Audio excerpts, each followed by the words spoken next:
Hey everybody, it's Wade. Welcome back to In the Gutter. This is my weekly comic book haul, starting out with a couple of the Marvel Dimensions from Alex Ross. So he did covers for every Marvel series. This one is the Amazing Spider-Man. I think it's 31. And this one is, I forget already, X-Men United. I don't buy X-Men titles, so I forget. X-Men United 4, featuring Prince Namor the Submariner. So yeah, I'm getting all of these. Some of the titles I already collect, but I'm picking up all the Alex Ross ones to try to make a set out of those. All right, DC Vertigo Comics number 5. This is End of Life with Kyle Starks and Steve Pugh. I think it's the penultimate issue. This is a weird one. Again, if you read Vertigo stuff, I recommend reading it in a trade, just because it's so hard to remember a month later what the hell's going on. All right, Supergirl appearance in Lobo, number 4 from DC Comics, just in time. Scotty Young scripts with Corona pencils. Lots of fun.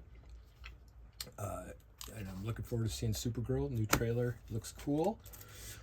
All right, in the Frank Miller style, I guess, Batwoman, number 4. This is Danny artwork, and it's got that sort of, I don't know, not quite Ronin, maybe not quite Dark Knight. I don't know. There's something Frank Miller-y about the whole thing. And this is Greg Rucka's scripts.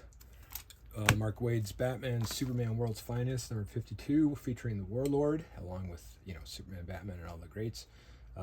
Gutierrez pencils. This is a Dan Mora cover. This series is strong. 52 episodes. Just good old superhero stuff. All right. Another weird one from Jude Ellison S. Doyle and Caitlin Yarsky. This is Dead Teenagers from Oni Press. This is number 4. Yeah, it's gory. Kind of falls into the horror category. I've been sort of sucked into the vast amount of horror comics that have been coming out the last couple of years, but they tend to be pretty fun. And then from the Ghost Machine imprint, this is the unnamed sub-imprint, Redcoat number 18. Yeah, good stuff, man. It's Brian Hitch artwork, and this was fantastic. Jeff Johns scripts, retelling a history. This one features, Benedict Arnold and Redcoat. Very good. And the pretty strong Punisher story here with Percy and Suarez. This is number 5 for the new Marvel Comics volume.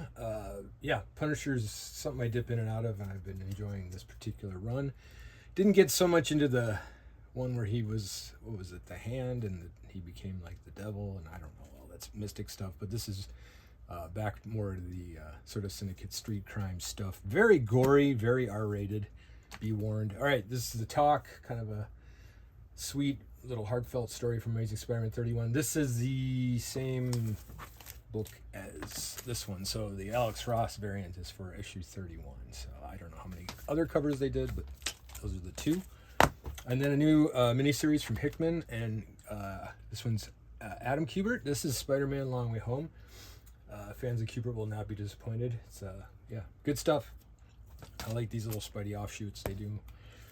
And it's another weird one. Abraham Lincoln is a robot in a robotic world, and I believe we finally meet a human in the end of this issue. Spoiler alert. So this is issue number 2 of If Destruction Be Our Lot.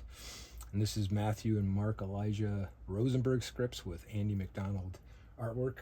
It's very much like something you'd read in Heavy Metal or something like that. Maybe a little lighter, but still cool.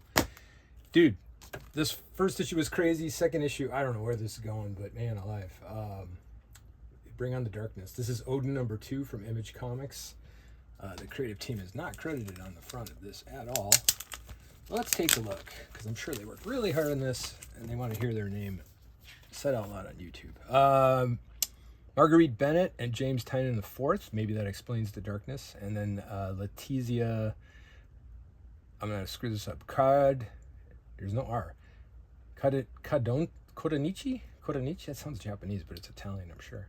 Whatever. Cadonici. You should pronounce it if you want. Yeah, it's got sort of something that's killing the children look to it. It's this mystic cult stuff, and it's like, wow.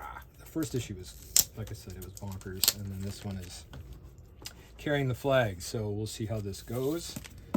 Makes me think James Tynion's got some need for therapy. Okay, EC Comics. This is Catacomb of Torment, number 12.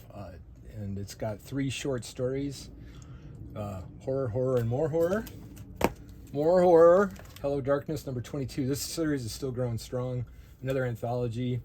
John Arcudi, Ryan Sook, Losty, Lauren Knight, Robert Hack, Ryan North, Giada Belviso, Fred Van Lente, Luca Pizzari. Yeah, it's just fun. This one's been a hoot. All right, another Ghost Machine imprint. This one is a spin-off of the Rockefellers, which I stopped getting. Beautiful book. I don't know. This, I'll give it a chance. I think it might be a 4-parter, where this story is, but I'm not sure I'm going to continue, because if it stays in the realm of the Rockefellers, I might pull back on this one. But I'll give it a read and give it a try just to see what happens. So Jeff Johns and Tomasi artwork on this one. Yeah, again, really good-looking book. All right, my favorite book of the week, as it usually is, Invisible Universe Battle Beast number 10. Still going strong. Robert Kirkman and Ryan Otley, your Invincible team.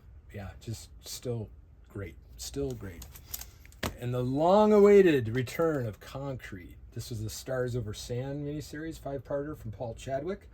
Yeah, man, if you haven't read Concrete, so it's hard to describe what kind of an impact he made, Paul Chadwick did, when Concrete was created.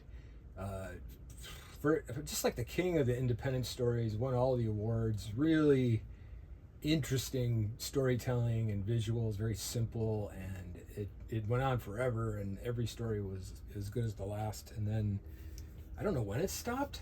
I want to say the 90s. And then I dipped out for like 10, 12, 20 years, I think, and I don't know if anything happened in between, but this is the first Concrete I've read since probably whatever, like mid-90s. And yeah, it's just cool to see it back. I own a piece of original Concrete art, watercolor from Paul Chadwick. I had the bust. I had, whatever I can get my hands on. I do have his first appearance in Dark Horse Comics Presents #1, right? With Black Cross on the cover. Yeah, so anyway, highly recommended. I think all this is still in trades. There's probably an omnibus. I haven't looked, but you could probably also find the majority of these in the dollar books, the later ones, because there were so many cool short stories, miniseries that were mass produced, but sadly they weren't huge sellers. But man, if you like to read, this is highly recommended. All right, it's hot in my garage, so I'm going to take off. Till next week, keep your mind in the gutter.